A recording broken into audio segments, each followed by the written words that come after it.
नमस्कार दर्शकों, देवम चैनल में आप सभी का स्वागत है। आज के इस वीडियो में मैं आपको एक ऐसी कहानी सुनाने जा रही हूँ जो हमें जीवन में हर एक परिस्थिति में सकारात्मक रहने की सीख देती है। तो आइए कहानी सुनते हैं।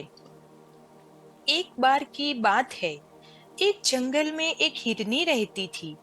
वह हिरनी गर्भवती थी और अपने बच्चे को जन्म देने के लिए उपयुक्त स्थान ढूंढ रही थी। फिर वह हिरनी चलते चलते नदी के किनारे पहुंची। वहां उसे घनी घास की झाड़ी दिखाई दी, जिसे देखकर हिरनी को बच्चे को जन्म देने के लिए उपयुक्त स्थान लगा। जैसे ही वह झाड़ियों के बीच पहुंची, उसे प्रसव पीड़ा शुरू हुई और इसी बीच आसमान में घने बादल बरसने के लिए एकदम उतारू हो चुके थे और बिजली का भी कड़कना शुरू हो गया था, जिसे देखकर हिरनी घबराने लगी। और फिर जैसे उसने दाई तरफ देखा तो एक शिकारी पहले से ही बाण पर तीर लगाकर शिकार की तलाश में खड़ा था। और फिर वह हिरनी ने बाई तरफ देखा तो पहले से घात लगाए हुए शेर दिखाई दिया। आगे की ओर जंगल में घास के बीच आग लग चुकी थी और हिरनी के पीछे तो नदी का बहता हुआ जल का प्रवाह दिखाई दे रहा था। ऐसी स्थिति में वह मादा हिरनी चारों तरफ से अपनी आती मौत से घिर गई थी। बेचारी हिरनी ऐसी स्थिति में क्या करती। एक तरफ जहां वह प्रसव पीड़ा से व्याकुल थी, तो दूसरी तरफ चारों ओर से मौत से घिर गई थी। अब ऐसी स्थिति में मादा हिरनी का बचना मुश्किल था। सामने भयंकर आग, तो पीछे नदी का बहता पानी, जो कि उसको डुबाने के लिए काफी था। ऐसी स्थिति में क्या मादा हिरनी शेर के हाथों मारी जाएगी या फिर शिकारी के हाथों वह उसका शिकार बनेगी। अब ऐसी स्थिति में मादा हिरनी ने अपने आप को नियति के हवाले छोड़ दिया और सोचने लगी कि जो भी होगा वह ईश्वर की इच्छा से होगा।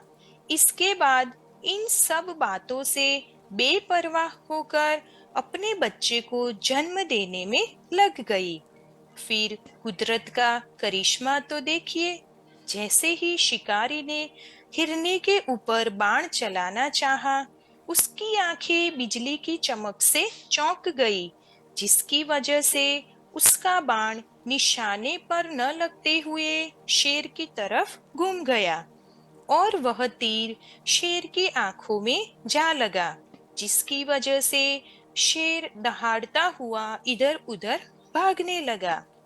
घायल शेर को देखकर शिकारी भी वहां से भाग लिया और इसी बीच जोरों से बारिश भी होने लगी, जिसकी वजह से घास में लगी आग भी बुझ गई और फिर आराम से हिरनी ने अपने बच्चे को जन्म दिया।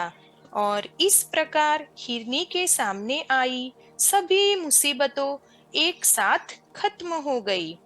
तो देखा आपने किस प्रकार हिरनी ने अपने पर आई मुसीबत पर ध्यान न देते हुए अपने कर्म में ध्यान दिया और उस पर आई सभी कठिनाइयां एक क्षण में अंत हो गई। ठीक ऐसे ही हम सभी के जीवन में कई क्षण ऐसे भी आते हैं जिसमें हम खुद को चारों तरफ से कठिनाइयों से घिरा हुआ पाते हैं और ऐसी स्थिति में कोई ठोस निर्णय नहीं ले पाते हैं। ऐसे समय में सब कुछ ईश्वर की इच्छा मानकर ईश्वर पर छोड़ देना चाहिए, क्योंकि कहा भी गया है जो होता है अच्छे के लिए होता है। इसलिए कहा गया है कि आपकी सकारात्मक सोच आपको कहीं अधिक शक्तिशाली बनाती है, इसलिए हमेशा सकारात्मक सोचें और खुद को हमेशा सकारात्मक रखें। आई होप आपको यह कहानी पसंद आई होगी। कहानी पसंद आई हो तो वीडियो को लाइक एंड शेयर जरूर करें और देवम चैनल को सब्सक्राइब जरूर करें। धन्यवाद।